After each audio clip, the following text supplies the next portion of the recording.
to our second roundtable on science and medicine. Dr. Rashid Buttar was scheduled and had committed to appear today, but personal circumstances have it that he cannot, and we're sad for that, but we'll catch him on the next broadcast. Since I have Dr. Sherri Tenpenny, who is very experienced at interviewing people and doing podcasts, she's going to be our moderator. The only thing I'm going to say in an introduction to this panel is that our Constitutional Rights Center has doctors right now at one of the central focus of its work in defending doctors who are being gagged, who are being threatened with loss of their license for simply doing what they do as doctors and simply for free speech issues. They're not being gagged or proceeded against because of allegations of maltreating their patients or any medical competence. They're being gagged because they dare ask a couple of questions and engage in scientific and medical debate, which has been the way science and medicine, as I understand it, has evolved for centuries. So with that, Sherri, I'll turn it to you as the moderator.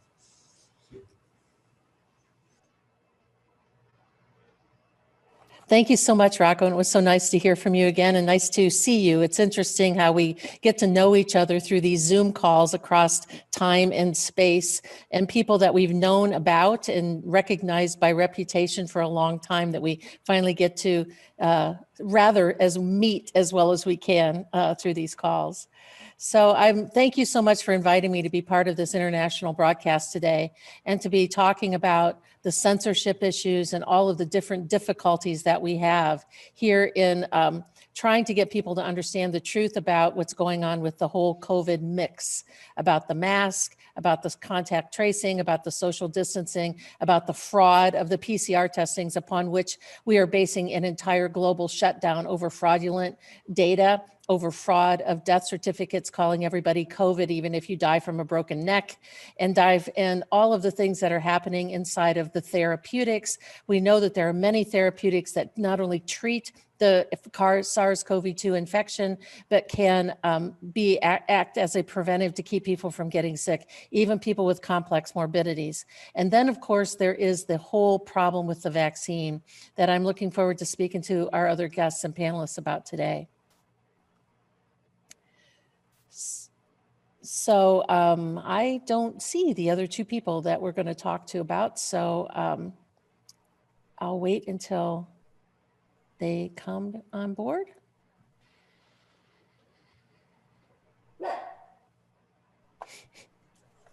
I know in broadcast and in media, we shouldn't have dead air, so I'll keep talking until everybody comes in. I'm here, Doctor. There they are. Yes. There they are. Yeah. Okay. I'm here as well. I don't know if you can see me or not, but I'm also here. Okay, and so's the dog. The dog's here too. So he'll calm down in just a minute. I apologize for that.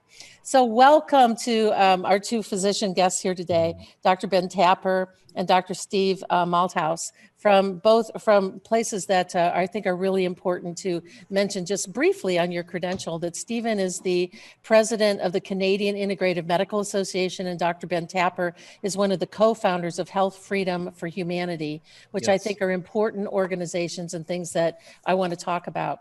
But I want to start this discussion today by reading you something as a place to begin. A friend of mine sat through the online emergency ACIP meeting here in the U.S. yesterday. ACIP stands for the Advisory Committee of Immunization Practices. They're the ones who advise all 50 states and the public health departments about vaccines once they've been approved. They're the ones who push it forward. This friend of mine sent me this, and I think that it sort of sets the tone for the things that we'd like to discuss today. She said this: after watching just a small fraction of today's emergency ACIP meeting, which was January 27th, a few things became abundantly clear. They are targeting children and will add the COVID shot to the childhood schedule. They are going to try to remove all exemptions to all people. The ability for adults to work if they refuse to be vaccinated will become very limited. The censorship and threats against anyone who dares to question the narrative or otherwise, quote, jeopardize the program will continue to escalate and will become more aggressive. It will become increasingly difficult to find any information that does not support and go lockstep with the pro-pharma narrative. They've already shut down so many voices. It's probably only a matter of time, maybe just a matter of days, before almost anyone who does not comply with the mainstream message will be gone from social media and perhaps the rest of the internet. The system is so broken, there will be no place for freedom of thought, freedom of speech, or any type of debate with this type of control. The only chance we have is to stand together to become a loud voice of the opposition. So with that as an introduction, how do you see, let's start with Dr. Stephen Malthouse.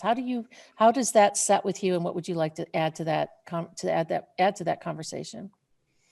Well, it's really shocking, but it's a bit on the trajectory we've already seen. It's gone from a vaccine, let's not call it a vaccine, let's call it a experimental biologic products. It really does not prevent contagion, so it's not really a vaccine. And many people are mistaken in thinking that's going to stop them from getting the disease, the so-called COVID disease, or prevent them from giving it to somebody else, which is not true. It hasn't been shown to be the case. So it's gone from a position where, as a physician with a Hippocratic oath, I could not recommend that for any age category after looking at the data, at least the data that we have, which is kind of skimpy.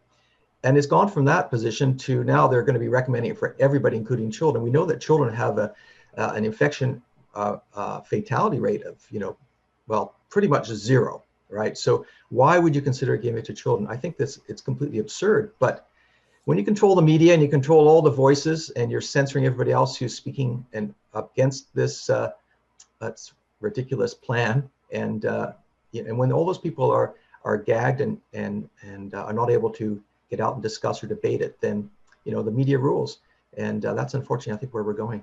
But as I said, I've looked at the data for this that is available to us, and of course we're still in a phase 3 experiment here. People are aware of that.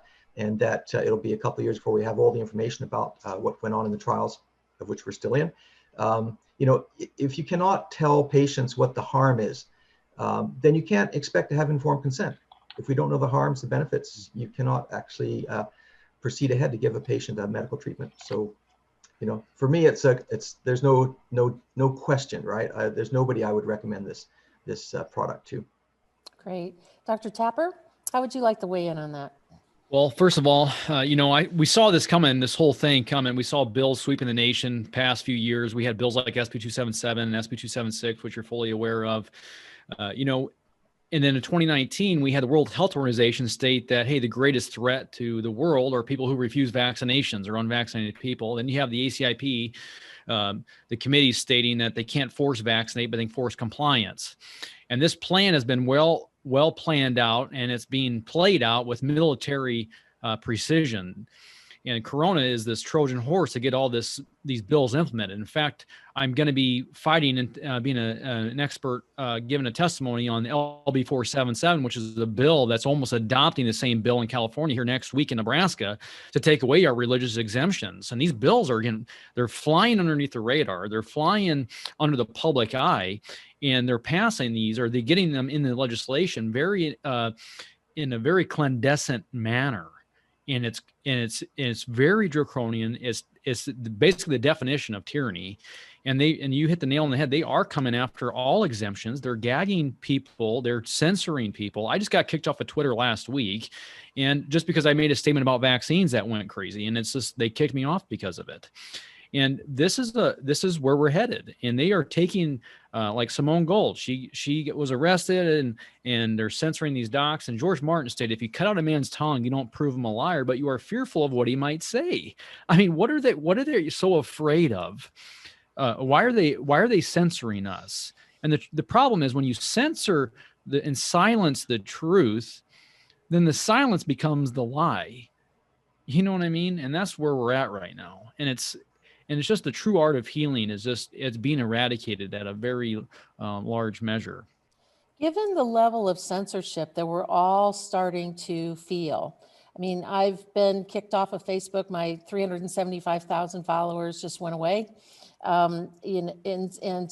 They've cut back about a third of my Twitter followers. They just suddenly disappeared.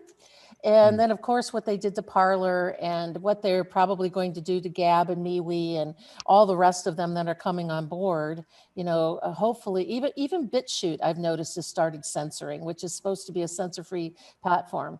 Given that we use social media and have got rather addicted to social media over the last several years as a means of communication, the good part of social media is that you can communicate to diverse people across the country and around the world. The bad news is that you sort of give everything away, and now they're chasing us into these smaller and smaller platforms, which then, oh, we've got everybody in this corral, gone. Right. And so given the fact that our ability to communicate is going to become increasingly difficult, how do you perceive is a way for us to continue not only to get out our message, but to start to consolidate, to be the physicians who need to come forward and be the resistance in this movement? Dr. Malthouse, Dr. Tapper, you want to start with that?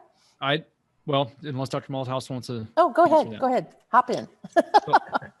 I just think we need to be proactive in this fight. I mean, we need to start, we have these organizations, a lot of different organizations like the Health Freedom for Humanity. We're starting to protect medical freedoms and to, and just protect our rights when it comes to draconian bills coming our way. But we need to have our voices being heard. And that's the thing. My advice on that is just to our strength is in numbers. Our strength is in unifying our voice.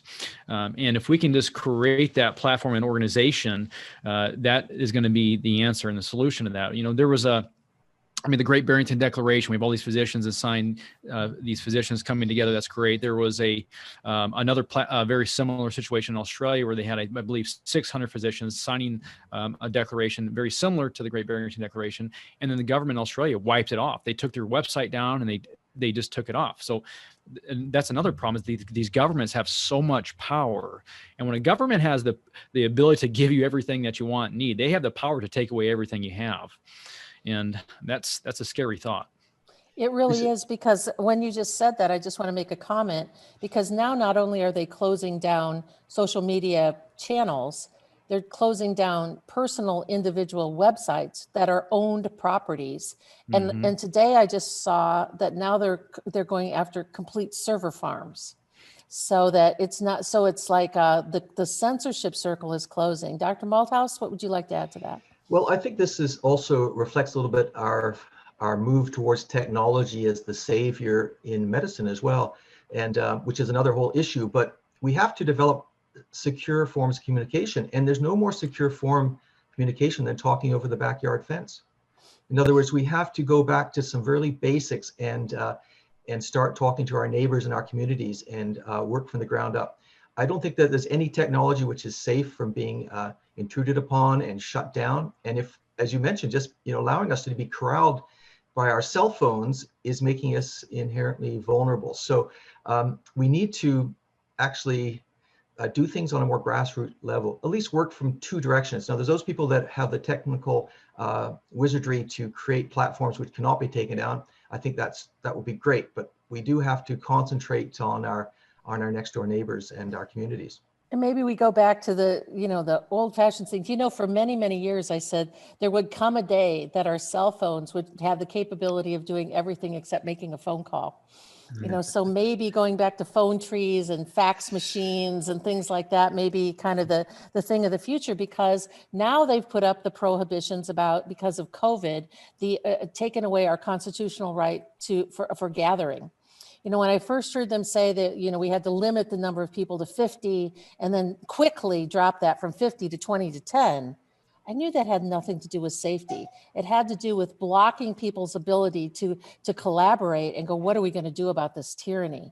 I mean, the way that if you look back at the Revolutionary Wars, it's like people gathered in pubs and taverns and sat around and tried to gather their strengths and forces. And so I think that you're right. I think that we need to be doing this. And and maybe gathering privately in people's homes and parking your cars down the street and walking to people's homes just to have a sense to gather. You know, the other thing that I want to mention that you said, Ben, about all these different organizations, which quite frankly, I believe is a problem. I believe that the people who break outside the fold of conventional thought, you know, your mainstream lockstep physicians, because I think that I've always said the physicians are kind of like they're herd animals. They're like the pack of water buffalo that all kind of move across the savannah together, because the one little water buffalo that goes off to the side gets eaten by the lion.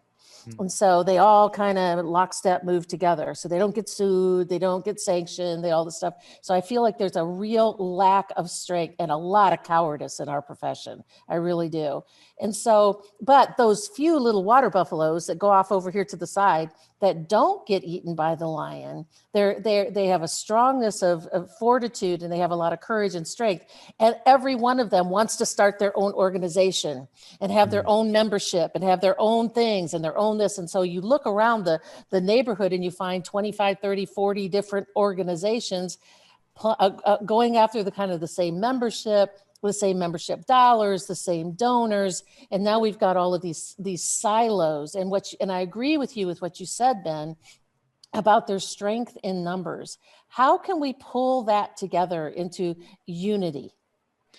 That is a great question. It takes strong leadership. I mean, the quality of a great leader is to inspire others to take action, to make a difference. And we need good leaders to inspire others to get louder, to take a stand. I mean, I don't care what organization you're with or whatever you stand by. If we can just have one unified voice and say the same thing, have these physicians say the same thing and inspire others to get into the masses, to plant these seeds of truth, that's when change is going to occur. You know, I'm sitting 10 feet from one of my favorite quotes on the wall. It says, "We never know how far reaching something we may think, say, or do today will affect the lives of millions tomorrow." And if we can just speak the truth and inspire others to plant those seeds of truth, that's when change is going to occur. And it's really, it's just that simple. If we can just speak the truth in a very passionate way, it'll make a difference. And we have to understand that truth is on our side. And that's huge. If we understand that and believe that truth is on our side, nothing can stop us. So yeah, I don't think there's any doubt that we have truth on our side, and that's probably our strongest component, other than the fact that we have human qualities and that deeply in the human, I would say that the genome, whatever, we're going beyond the genome actually for humans, you know, something that makes us different from artificial intelligence, different from machines. And though that plus having the truth as the kind of sword, let's say, that we have really great power that we haven't recognized. Just going back to this idea though of all these lions being out in the field, you know, that this is almost a universal issue of how to have unity, but have individualization as well. I mean, we see this in medicine, you know, how do we have one system which takes care of all, but at the same time recognizes the individual nature of each of our patients. So it's kind of like that. It's a bit like we need to have an umbrella which brings all these groups together, networks them, but allows them to have their own unique characteristics, such as you wouldn't necessarily want the nurses to be absorbed into the doctors group, you know, the doctors absorbed into the chiropractic group, or, you know, osteopathic group, you know, gone into the, you know, the naturopathic group. We don't really want that. So each of us have individual characteristics, just like every country has an individual characteristic, right? And globalization, you know, working as a world organization has some advantages, but we still need to maintain our uniqueness. And there's a lot of strength in that, because, hey, you guys are south of the border, I'm north of the border, and we have differences, right? Mm-hmm. Right. But we apologize a lot more. But I will say that the unity of message is something that's really, really key. And maybe that is because I've been in countless groups over the years trying to get all of these wild horses to be canaled. It's like, you know, it's like herding cats, to even get them to have like a unifying message. Because I've said often, you know, the pro-vaccine people have one unifying message. They goose step to it. Vaccinate, vaccinate, vaccinate, vaccinate, vaccinate. And we have so many different messages. We have it about health freedom, about bodily autonomy, about, you know, right to choose, you know, about informed consent and blah, blah, blah, blah, blah. You know, to have that unification message is now more important than ever, to be able to draw people together to understand that, you know, if you were playing American football, and I'll say that to qualify that for Stephen, if we were playing American football and we're on the 1 yard line, they have we're on the defense, the offense has the ball, we're on the 1 yard line and we're out of timeouts. You know, and so there's no time left for all of this dissension or massaging the message to get the comma and the period in the right place. I mean, moving forward collaboratively is what we really, really need to do. Ben, what do you have inside of your organization, your Health Freedom for Humanity? What can you bring forward with that? Well, basically, this is a group that we basically the whole point premise of this is to protect our medical freedoms. And I feel like this is a fourth quarter Hail Mary, because we are at the stage where the time is of the essence. I mean, we are in a corner right now, and the medical dictatorship is backing us in that corner. And they're not, you know, and we need this group, and this foundation is basically there to get influential people, leaders involved to protect our medical freedoms. And that's basically the whole premise behind this. You know, we are going to talk about vaccines in this group and just the importance of true health and meaning, but the whole premise is to protect and expand our medical freedoms. That's the whole bottom line of this organization. And, you know, and just going back to what I want to touch on what you guys were talking about earlier and the groups and being diversified, I totally see that. And in going back to, we need to just respect the art of healing. With all of this, you know, we compartmentalize the body for ease of study, but we tend to do that too with just our philosophies and ideologies when it comes to healing. And that's the problem we're in. We're so far down this rabbit hole, and, you know, we're hearing that the only way out of this whole pandemic is a vaccine. And that's a compartmentalized mentality. It's a compartmentalized treatment. And that's the problem we're in. It's all compartmentalization, and anything that goes counter narrative to that, they get censored. But and that's, we need to respect the art of healing, and this group kind of focuses on that. They respect the other physicians in the group, and they respect the art of healing, and we're trying to expand the freedoms in that when it comes to all medical freedom. Stephen, how do you think that we can get physicians educated on what's really going on with COVID and the harms that's going to be caused by this vaccine? I've just found, you know, I've been doing this 20 years and 40,000 hours of my life, probably more than that. And to get a physician to move 1 inch off of the safe and effective narrative is extraordinarily difficult.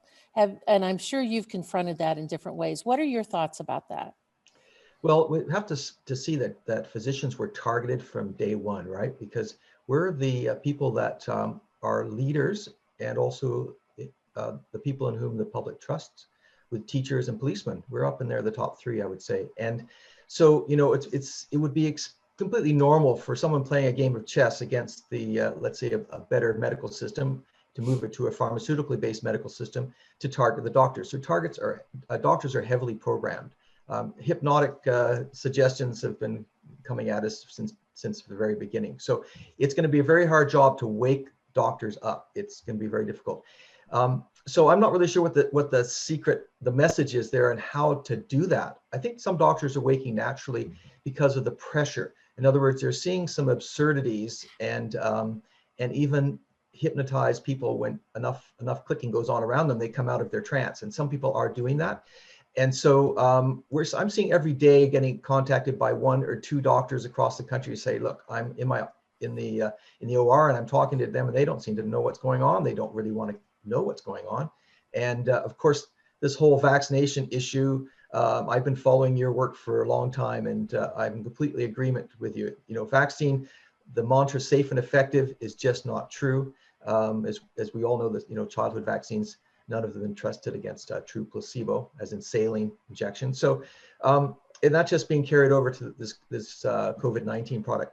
This COVID-19 product, I mean, is much worse. I mean, the others are kind of blended in there and hidden away, so people think, oh yes, let's protect against measles, mumps, so on. But this is a disease which we don't need to protect against. And people are starting to go like, well, you know, I don't see any COVID cases, and why are we going for this vaccine? So people are, I think the absurdity of having a vaccine for something which is not killing people or even harming people in most cases is going to make people, the general public, wake up, and they will have to then start to pressure the medical profession to make a change as well. So you know what? We're so fast asleep. If we didn't have a fire lit under us, we would just continue sleeping into oblivion, into artificial intelligence taking over for us. So in some ways, where we are right now is the place to be. I mean, it sounds, we're under a super amount of pressure, but it's kind of essential. We have to have a fire lit under us to shake us up, to wake us up,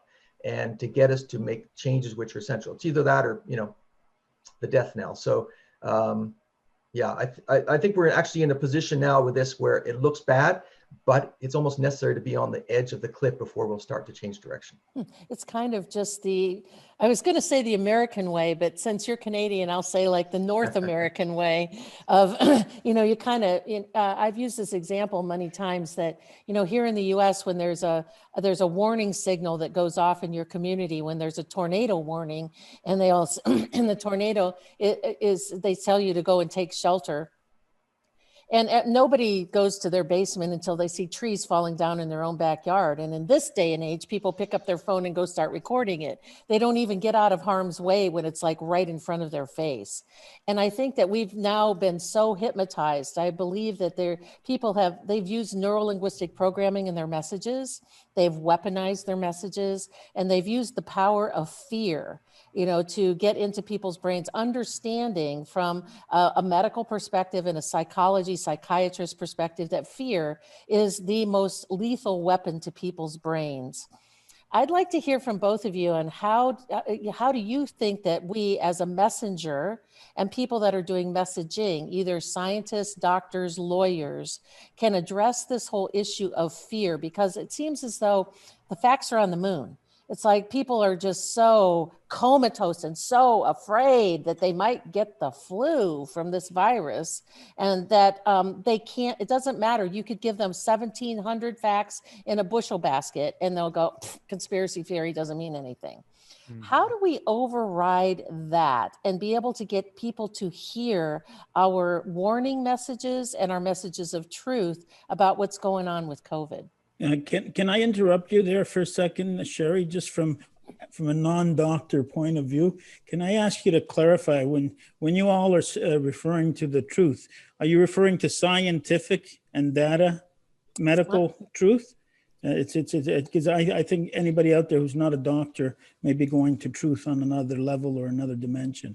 So you're referring to the science and the data with respect to the COVID disease or virus. Thank you for clarifying that, Rocco. And I would say yes, exactly. I mean, I've reviewed 103 articles from the mainstream medical literature just about the myth of the mask and how the mask does nothing. I have read more than 50 articles on problems with PCR testing and the fraud that comes, that we're using a test to define policy that was never intended to be used in clinical medicine. We say that we have to have this vaccine because there's nothing else, and vaccines have to save us. But yet we've got both pharmaceutical and nutraceutical things that can both treat and prevent. So when I talk about the truth, I'm talking about the scientific medical data from peer-reviewed literature that people are even ignoring that. So thank you for clarifying. Right. And above and beyond that, just I won't make too many interruptions, but how do your colleagues who don't want to get out of bed and ask questions process and swear such news as, for instance, 2 days ago, Merck, one of the biggest pharmaceutical companies in the world, saying, hey guys, we are abandoning our development of our 2 vaccines because you are much better off getting the virus and developing T-cell immunity. How do your colleagues swear that and not ask questions when they read or hear something like that? I'm not a doctor, and I understand that. Is it just the fear of getting delicensed, or? Ben, well, you want to take that on? And I've got a definite answer for that. But Ben and Stephen, I'd like to hear from you guys, and then I'll tell you my definitive answer from that after, because it's a great question, Rocco. It's great. Right. Well, it all goes back to the emotion and logic. Like I love what you said. You can show the person that's in a fearful state of mind. You can show them all the facts in the world, all the logic in the world, and they're still going to be fearful. They're still going to wear their mask, and they're still going to believe that the only way out of this pandemic is a vaccine, and that's the problem. I was taught that fear is the fire that fuels the furnace of disease. And you add a bad flu season with this crazy amount of fear mongering and hysteria, these people are going to be brainwashed into thinking one thing, and they're going to be so fearful. But again, this whole narrative is it's a very common narrative, and it's to take away our freedoms and to push the vaccine agenda. And that's the narrative. And once you start asking these questions, like you said, Merck came out and said, hey, the data has shown that your immune system is fully capable of handling this without the need of a vaccine. Well, that should make national news, global news. I mean, because this is a global issue, and we should all just be saying, that's great news. Why isn't this on the mainstream? Because it's counter narrative to the agenda at stake here. And so yet, Ben, when my client, Dr. Kulvinder Kaur Gill, said that a few months ago on a tweet, that's one of the reasons they've taken her to hearing and started an investigation at the college, which will be suing in Ontario. This is what I'm finding very frustrating, is that the medical profession, through the elected college council or board members, are disciplining doctors for what eminent experts and even the industry itself publicly concedes. Anyway. So it follows. So there's two answers. Stephen, you want to chime in before I kind of give my answer to that? Yeah. Well, first of all, I don't know if there's any pharmaceutical company that you can really trust, to tell you the truth. So I would be a little bit cautious about saying, oh, Merck has agreed with us, hey, but they're going to go on and try to make some antiviral medicines now instead of a vaccine. It could be that their vaccine really was a dud.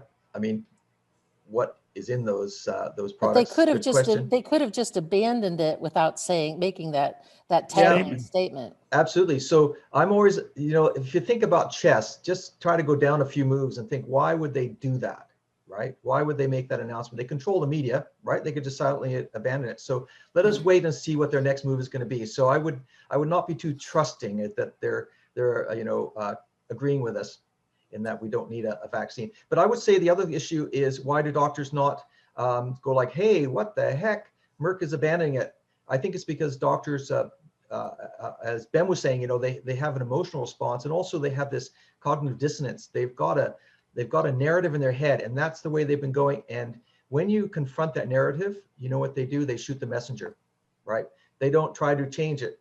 It's a bit like if you have an opinion or a belief with no knowledge, you're holding on to it more strongly than when you start to actually learn something. And as you learn something, you realize, gee, I don't think I knew that much to start with. And then you become more open to new ideas. But I think it's this cognitive dissonance that is going to stop doctors from accepting something which does not fit their idea of what the story is. And that was exactly, Stephen, that was exactly what I was going to say. Two things. One was about the cognitive dissonance. Because when you confront something that creates cognitive dissonance, it's like you can't have a light and a dark stand in the same place. You can't have two diametrically opposed things balancing in the same place. For most people, we're hardwired to not do that because it's so uncomfortable. We're hardwired as human beings in our brains to not live in that space. So that's how humans have survived, is it forces you to make a decision on which way are you going to go with that. And so the cognitive dissonance inside of physicians' brains about the safe and effective narrative would mean that they were wrong, heaven forbid. God's, the ego that is inside of a lot of physicians' heads really prohibits that. Now, and I've been trying to say to some of the colleagues that I talk to, listen, instead of feeling bad that you've been scammed, get mad that you've been scammed and turn that into righteous indignation that how dare they feed you a pile of poop and sell it to you as chili. Something that's good for you, right? I mean, take it and get really angry about it at the right target, at the people who sold you the bill of goods and then turn and do something different. And therein is the problem with physicians. What other options do they have? I mean, you guys, like myself, we're both into integrative medicine. We're into health freedom. We've stepped away from the basic pharmaceutical model that we make a living by handing out prescriptions for a living. That's what we do anymore. We have a much bigger toolbox that we can use. Many of our MD and DO colleagues are kind of in a box that if they don't give out vaccines and pass out drugs, what else are they going to do? So I think there's an educational problem. There's the cognitive dissonance. And back to your question, Rocco, about suing this physician for stating the truth, it's always follow the money. I mean, because when a physician comes out and says, wait a minute, maybe we ought to think that vaccines aren't so safe, and they start to crucify them, it's because they want to do what they did to Dr. Andy Wakefield, which I told Andy, who's a good friend of mine. I said, do you realize you've become a verb? They now Wakefielded you. They Wakefielded physicians, right? You're not just a human, and you become a verb. And they want to make an example, so the rest of those physicians in that little water buffalo herd don't decide that they're going to run off from that herd. So they want to make an example, they want to shut you down, they want to come after your license, they want to publicly disparage you and discredit you and go after your reputation. And physicians don't like that so much. No, so it becomes a multi-layered complexity of getting them to understand it. Well, if I can share with the panel, a lawyer's perspective, and because I've been on this file from get-go, over the course of the last 10 months, I've had hundreds of doctors call me individually. And in the early days and through the summer, the conversation went pretty much the same way, because obviously they reached out to me as a lawyer who had filed. And the conversation would go something like this. Mr. Galati, I don't understand these measures. What's going on? I don't see any science or medicine behind them. And I'd say, well, because you're not tabulating the geopolitical economic dimension of the measures. Oh, what do you mean? And so we'd have a chat. And you get a sigh, deep breath, and say, and usually it would be like, yeah, well, I can't take that on as a doctor. I'll be crucified by the college. And literally, I got hundreds of these. And it wasn't until some of my clients were looking at the cross that they were preparing for them, were pursued by the college, that things start to gel, and things are gelling now in the courts. And so, and you talk to the legal wing of the medical association, which is supposed to be defending doctors' rights, and they're all saying, "Oh, you got to follow the COVID measures; it's the law." And in Canada, at any rate, doctors are regulated by a provincial body. And our Supreme Court of Canada said that the province has absolutely no jurisdiction to curtail free speech or freedom of association or religion or beliefs. Only the federal government can do that under the criminal law. So we're poised in a very good position up here to hopefully knock the teeth out of the medical college's gagging orders, which we're moving to do as we speak. And we're also in a lucky position in Canada that our Supreme Court of Canada has already recognized many times over the constitutional right to refuse any medical procedure or treatment. And so I was on a panel with Bobby Kennedy Jr. some weeks ago, and I asked him how he felt about some of the wins in the courts around the world. And he directly said, Rocco, I think, our only hope is to start in the courts to turn this around. And, we've had some pretty favorable judgments in the U.S. Supreme Court with respect to closing down the churches. Other countries have struck the masking laws as unconstitutional. Other countries have struck all the measures as unconstitutional. But I see the problem in your profession that doctors are understandably afraid to lose their livelihood. I want to ask the panel, do you perceive that? And if you perceive that, what percentage of your profession you think falls into that category? Well, I can answer that in Canada anyway. Yeah, go ahead. I would you're say herding cats, right, Stephen? It can be like that for sure. I mean, the people that are going to be stepping outside the box are mavericks by nature. So, that's why they're going in their different directions. and that's a good quality. It kind of has to, as you say, be herded to create. It's a bit like, you can have a bunch of little rivulets, or you can have a big river. Which one is going to actually drive something forward? And it's a bit like that among doctors. But I would say every doctor, because they're young and they have families and so on, they have the sword of the college looming over their heads, and have had for many years. I mean, we all live under that slight fear. It's like carrying a pager around with you, waiting for it to go off, and you get those buff colored envelopes, and people go, oh my God, what did I do now? And you didn't do anything, that, but it's that sort of fear comes up.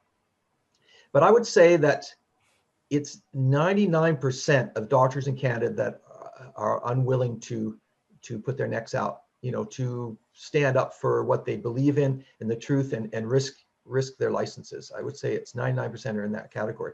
And then, of those, though, there are people that are on the shoulder, that can't be persuaded. I think the further we go down this road with, giving people this jab and having ridiculous public health policies, the more of them are going like, I just can't take it anymore. We've had a few doctors in Canada who've just said, I don't care about my license anymore. I've got to speak up. I've got to protect my patients and the community I live in. And those brave doctors have moved off the shoulder into the 1%. So that's what I would guess. What do you guys think? Ben? And I just feel like, the reason I speak out is because my convictions are greater than my complacency, and I feel like this issue is bigger than my practice. This issue is bigger than, it's so much bigger than anything I'm doing. It affects my children's children, because this is the issue at hand. We're talking about our freedoms here, and this is such a big issue. And I had a family member that has a very large practice, and she's like, I don't want to speak out. I don't want to jeopardize my practice. And I said, well, when will you speak out? When you can't get a driver's license unless you have all your vaccines, or able to shop unless you have proof of the vaccination or travel. We're already seeing all these restrictions coming our way. This is on the pipeline. This dictatorship is knocking at our door, and unless we speak, we're going to let them in. If we stay silent, you are letting them in the door, and that's the issue at hand. And I would add to that, you're absolutely right, and I'm glad you brought that up. I purchased the URL www.coalition against mandatory vaccination. I purchased that in 2002. I saw this coming a long time ago. About 6 years ago, they trialed this. They threw up the first balloon in Argentina when they said you couldn't renew your driver's license or your passport as an adult unless you showed a completed adult vaccination schedule. I've been screaming this for a long time. And it goes back to that, what you had said, I believe, Ben, when you said it's not until it's like right here in your backyard, or Stephen, where it's right here in your backyard that we're up against the wall and doing it. When will you speak out? That whole thing about first they came for the Jews, and then they came for the Catholics, and they came after everybody. And then when they came after me, there was nobody left. We're at that point. Amen. And I do believe that, in terms of strength of convictions, I personally happen to be a Christian, and I stand for God in everything that I do. And I feel like when I die someday, we're all going to die. Nobody's getting out of here alive. Nobody is. And I want to be able to stand before my maker and have him say to me, well done, good and faithful servant. You stayed the course no matter how difficult the path. And I feel that, the love of money, not money, the love of money, greed is the root of all evil. And if you're choosing your paycheck to be more important to you than your convictions and your spiritual movement forward, I don't know how people look themselves in the mirror in the morning. I just don't. Right. I love that you said that. I gave a talk at our Papillion Mandate, and I said, the Bible states that where your treasure is, your heart will be there also. And I said, if my treasure was in making money, I would be in my office with a mask on, and I'd keep my mouth shut. And I said, but my treasure is in the truth. And that's why I'm here speaking. I could, and I'm taking time away from my family. I have 4 little kids, and they're like the joy of my life. And it's hard. I go to these city council meetings, and there's times where I don't get home till 10:30, 11 o'clock at night, because I've been in these Zoom meetings for not this one, but like city council meetings, trying to fight the good fight. And it's a lot of sacrifice. But I tell my children, I said, I'm doing this for you and your freedoms, and I want you to know that. I'm very stern and letting them know. But I love, I love the fact that you are a Christian, and because I am too. And this fight is literally between good and evil. Absolutely. It really is. Sherri, we got about 4.5 minutes to wrap up. I'd like to pose something to the panel, because as a lawyer, when I discuss this issue, including with doctors such as today, the focus is on gagging the doctor and the doctor's rights and all of that. And a lot of people, I know you don't, because your Hippocratic Oath is foremost in your mind, and I don't because I'm a trained lawyer. But can you all remind us how these gag orders are impacting the person who's most important here, is your patients? Ben, you want to start with that? Okay, so when I was very vocal about this back early on, it wasn't making a huge impact on my practice, but really it was when my city council speech went viral.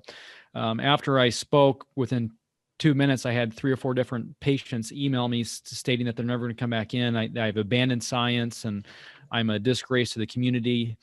And I lost a lot of patients. And it was like, oh my gosh, what did I do? In fact, I didn't sleep for 5 nights after I spoke, but my office has exploded. We are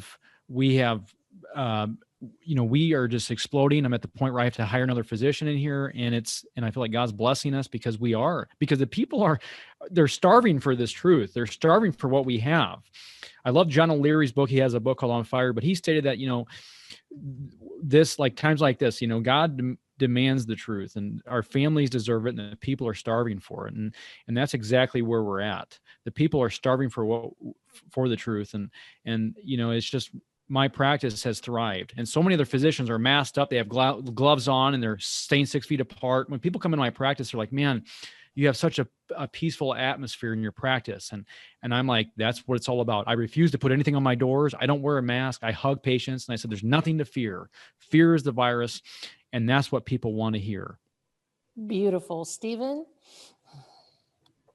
Yeah, well, I don't think that greed is at the bottom of this. I think ignorance is at the bottom of this. Most people think that getting more money is going to make them happy, and it doesn't do that. So I think that not knowing, and we talk about truth, so I think there's a very deep level of truth that goes from our more superficial scientific truth, research, and so forth, which is driving what's going on now, or not driving what's going on now. But I think we have a deeper truth that we have to all align ourselves with, to experience, and to, I think you might say it's a divinity in humans. And what exactly is that? And there are 2 types of fear we're seeing here. One is the fear that everyone has of this virus. And that's, what we see in in the population at large. But for us, as, let's say, warriors against misinformation, the harms that are being done, all those measures being rolled out, our fear is that we're going to lose this battle, right? And then we're going to go into some kind of prison. So we have our own fear, which is our own goad to change, to reach down deep inside ourselves as healers and find out, okay, how are we going to make medicine better? How are we going to be better?